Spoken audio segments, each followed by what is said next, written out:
नमस्कार मैत्रिणींनो, माझ्या व्हिडिओमध्ये आपले स्वागत आहे। तर आज शेवयापासून मी वेगळाच काहीतरी पदार्थ बनवणार आहे। म्हणजे आपण त्याला मसाला शेवई पण म्हणू शकतो। आणि आपल्याला मॅगीसारखंच त्याला आपण जे मॅगी बनवतो ना, तर ते आपल्याला बाहेरची आपण मॅगी आणतो, तर आपण हे घरातलीच अशी पदार्थ आपण कधी करून बघत नाही आहे आणि खायला पण खूप चवदार लागते।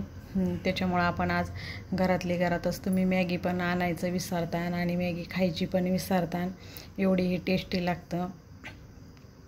त्याच्यासाठी मी एक कांदा घेतलेला आहे, एक कांदा घेतला, एक टॅमॅटो घेतलेला आहे आणि एक शिमला मिरची घेतलेली आहे।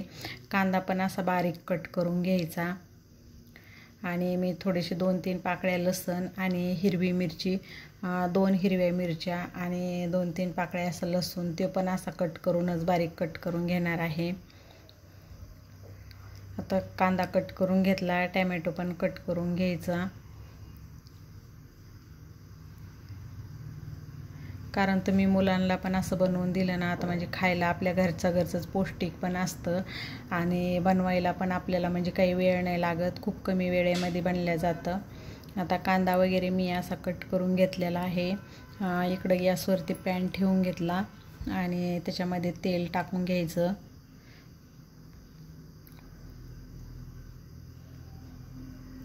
बघा, मी 2 चमचे त्याच्यामध्ये तेल टाकलं आणि तेल चांगलं गरम होऊ द्यायचं। त्याच्यामध्ये जिरा आणि मोहरी टाकायचं आणि जिरा मोहरी छान असं तडतडू द्यायचं आणि मग नंतर त्याच्यामध्ये असा कांदा टाकायचा। कांदा असा छान असा परतू द्यायचा, म्हणजे थोडासा कलर बदलेपर्यंत, असा ब्राऊन कलर होईपर्यंत कांदा परतू द्यायचा। आता कांदा परतला, त्याच्यामध्ये मी मिरची कट केलेली होती आणि लसूण होता, तो मिरची आणि लसूण त्याच्यामध्ये टाकला आणि त्याला पण असं छान असं परतून घ्यायचं, म्हणजे थोडासा कलर बदलेपर्यंत, असा ब्राऊन कलर होईपर्यंत त्याला सारखं असं हलवत राहायचं। आता आपलं हे बघा कलर बदललेला आहे कांद्याचा, आणि तो त्याच्यामध्ये आता मी टॅमॅटो आणि शिमला मिरची टाकते। आता हे पण असं छान परतू द्यायचं, म्हणजे भाज्या पूर्ण अशा परतू द्यायच्या, त्याच्यातलं पाणी हे झालं पाहिजे। टॅमॅटो पण असा मऊसूत होऊन जातो।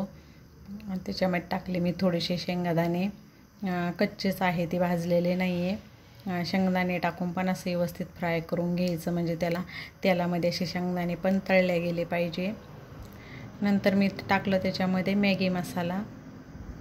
मॅगी मसाल्याची एक हे आहे बघा, हे एक पॉकेट आहे छोटं, तर मग ते मॅगी मसाल्याचं पॉकेट याच्यामध्ये मी ते टाकलं, कारण मॅगी मसाल्याची मॅगीसारखी चव येऊन जाते मग याला। आणि हे बघा, या शेवया आहे, बारीक करून घेतल्या आहे मी, आणि शेवया अशा चांगल्या याच्यामध्ये सगळ्या मसाल्यामध्ये अशा परतून घ्यायच्या, त्या पण थोड्याशा अशा भाजल्या गेल्या पाहिजे, अशा परतून घ्यायच्या।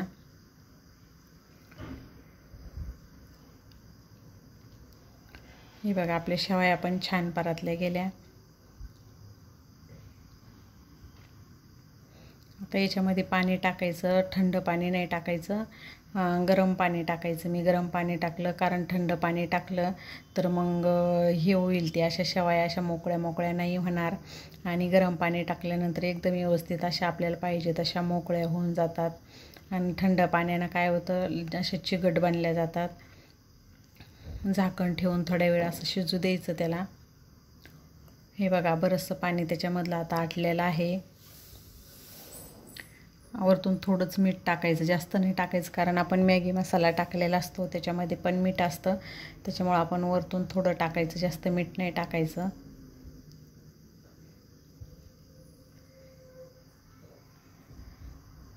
आणि लसणानं त्याला अशी छान अशी चव येऊन जाते, लसण हिरवी मिरचीनं।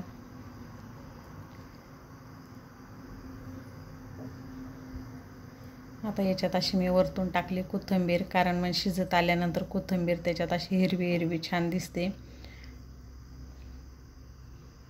आणि खायला पण कोथिंबीरीची चव छान लागते। म्हणजे अशी आपण शिजतानाच अगोदर फोडणी देताना जर कोथिंबीर टाकली तर मग तिथं भाजीमध्ये कुठं दिसत पण नाही, म्हणून मी थोडीशी अशी वरतूनच कोथिंबीर टाकत असते। आता थोडं झाकून ठेवायचं आणि थोडं शिजू द्यायचं त्याला। 5 मिनटातच सगळं काही होऊन जातं. हे बघा छान आपला असा रेडी झालेला आहे शेवया मसाला शेवई. तर खाण्यासाठी आता ही रेडी आहे. आता म्हणजे वास पण एवढा छान येऊ लागला ना. आता मी अशी प्लेटमध्ये काढते खाण्यासाठी. तर तुम्ही एक वेळेस बनवून बघा आणि मुलांना पण द्या. मुलं पण अशी आवडीनं खातील. म्हणजे मॅगी खाण्याचं पण विसरून जातील. मॅगीपेक्षा बी छान अशी चवदार लागते हे खायला.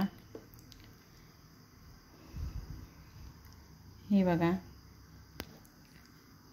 तर तुम्हाला माझा आजचा व्हिडिओ कसा वाटला ते मला कमेंटद्वारे कळवा.